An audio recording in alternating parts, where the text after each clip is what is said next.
ലോക്സഭാ തെരഞ്ഞെടുപ്പിൽ ഇരട്ട വോട്ട് തടയാൻ സംയുക്ത പദ്ധതികൾ നടപ്പാക്കി കേരളവും തമിഴ്നാടും. ഇരട്ട വോട്ട് സ്ഥിരീകരിച്ച ഇടുക്കി, തേനി ജില്ലാ ഭരണകൂടങ്ങളുടെ നേതൃത്വത്തിലാണ് പ്രത്യേക ബോധവൽക്കരണ പരിപാടി സംഘടിപ്പിക്കുന്നത്. ഇടുക്കി ലോക്സഭാ മണ്ഡലത്തിൽ താമസിക്കുന്ന 215 പേർക്ക് കേരളത്തിലും തമിഴ്നാട്ടിലും വോട്ടുണ്ടെന്ന് റവന്യൂ വകുപ്പ് കണ്ടെത്തിയിരുന്നു. ഒരു പഞ്ചായത്തിലെ 2 വാർഡുകളിലെ കണക്കുകൾ മാത്രമാണിത്. ഇരു സംസ്ഥാനത്തും വോട്ടുള്ള കൂടുതൽ പേരുണ്ടെന്ന് വ്യക്തമായതോടെയാണ് ഇടുക്കി, തേനി ജില്ലാ ഭരണകൂടങ്ങളുടെ ബോധവൽക്കരണ പരിപാടി. ആദ്യഘട്ടമായി തമിഴ്നാട്ടിൽ നിന്ന് കേരളത്തിലേക്ക് സൈക്കിൾ റാലി സംഘടിപ്പിച്ചു.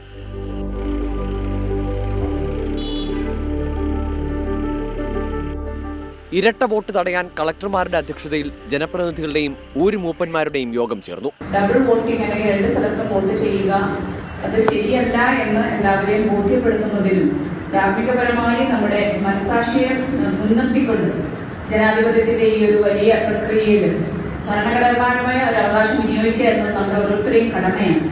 വോട്ട് രേഖപ്പെടുത്തുന്നതിന്റെ പ്രാധാന്യം ജനങ്ങളിലേക്ക് എത്തിക്കുകയാണ് പ്രധാന ലക്ഷ്യം. 24 ഇടുക്കി.